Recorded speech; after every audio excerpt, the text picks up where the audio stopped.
കുന്നന്താനം ഗ്രാമപഞ്ചായത്ത് 8ാം വാർഡിൽ 2 ബാബുമാർ മത്സരിക്കുന്നു. ബാബു കൂടത്തിലും ബാബു കുറുമ്പേശ്വരവുമാണ് മത്സരരംഗത്തുള്ളത്. 2 ബാബുമാർ ഒരു വാർഡിൽ മത്സരിക്കുന്ന ഗ്രാമപഞ്ചായത്താണ് കുന്നന്താനം ഗ്രാമപഞ്ചായത്ത് 8ാം വാർഡ്. LDF സ്ഥാനാർത്ഥി ബാബു കൂടത്തിലും UDF സ്ഥാനാർത്ഥി ബാബു കുറുമ്പേശ്വരവുമാണ് നാടിൻ്റെ വികസനം ലക്ഷ്യമാക്കി ഇവിടെ മത്സരിക്കുന്നത്.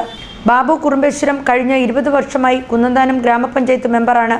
വാർഡിൻ്റെ അടിസ്ഥാന പ്രശ്നപരിഹാരമാണ് അദ്ദേഹം ലക്ഷ്യം വയ്ക്കുന്നത്. പൊതുപ്രവർത്തന രംഗത്തെ ജനകീയ മുഖമായ ബാബു കുറുമ്പേശ്വരം വിജയിക്കുമെന്ന തികഞ്ഞ വിശ്വാസത്തിലാണ് പ്രവർത്തന രംഗത്ത് സജീവമായിരിക്കുന്നത്.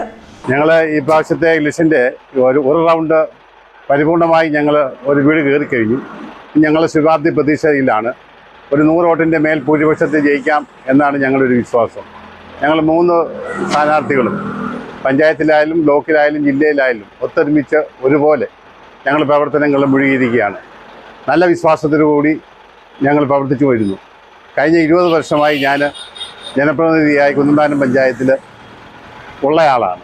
അതുകൊണ്ട് വീണ്ടും വാർഡിൻ്റെ നന്മയ്ക്കായി പുതിയ ഐറ്റങ്ങൾക്കായി നമ്മൾ വീണ്ടും പ്രവർത്തിച്ചുകൊണ്ടിരിക്കുകയാണ്. നമ്മുടെ വാർഡ് പരിപൂർണ വിജയം UDFന് ഉണ്ടാക്കാൻ വേണ്ടി ആത്മാർത്ഥമായി പരിശ്രമം ചെയ്തുകൊണ്ടിരിക്കുന്നു.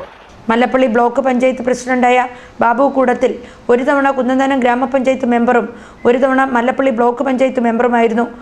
സൗമ്യമുഖമായി ഇദ്ദേഹം നാട്ടിൽ നിരവധി വികസനങ്ങൾ കൊണ്ടുവന്നിട്ടുണ്ടെന്ന വിശ്വാസത്തിലാണ് തിരഞ്ഞെടുപ്പിനെ നേരിടുന്നത്. വീടാനന്തരം കയറി ഇറങ്ങിയുള്ള പ്രവർത്തനമാണ് അദ്ദേഹം കാഴ്ചവെക്കുന്നത്. 2 വട്ട പ്രചരണം പൂർത്തിയായപ്പോൾ വിജയിക്കുമെന്ന തികഞ്ഞ വിശ്വാസമാണ് ബാബു കൂടത്തിലിന് ഉള്ളത്.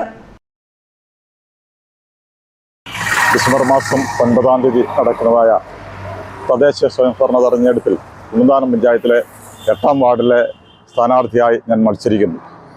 എൻ്റെ ചിഹ്നം തലയിൽ നിൽക്കരേന്തിയ കർഷക സ്ത്രീയുടെ ആണ്. നാടിൻ്റെ വികസനത്തിന് വേണ്ടി 2015-ലും 2020-ലും ഞാൻ തിരഞ്ഞെടുക്കപ്പെട്ടപ്പോൾ തന്നെയും 100% ആ വികസന പ്രവർത്തനങ്ങൾ പൂർത്തീകരിക്കുവാൻ അഭിമാനത്തോടെ കഴിഞ്ഞു ഞാൻ ഇപ്പോൾ വിശ്വസിക്കുന്നു. എന്നാൽ വീണ്ടും എന്നെ ഈ നാട്ടിലെ സംവിധായകർ വീണ്ടും എന്നെ ഹൃദയത്തിൽ അവർ സന്തോഷമായി സ്വീകരിച്ച് എനിക്ക് എല്ലാവിധമായ സർവ്വ പിന്തുണകളും നൽകുന്നുള്ളതാണ് ഏറെ സന്തോഷം. നാടിൻ്റെ കൊച്ചു വികസനങ്ങളിൽ എപ്പോഴും ത്രിതല പഞ്ചായത്തുകളുടെ സഹകരണത്തോടു തന്നെയും MLAയുടെ ഫണ്ടിനോടുകൂടി തന്നെയും ചേർന്നോട് തന്നെയും തുടർന്നുള്ള വികസന പ്രവർത്തനങ്ങൾ ചെയ്യുവാൻ തക്കവണ്ണം എനിക്ക് കഴിയും എന്നുള്ളതായ ഉറച്ച വിശ്വാസം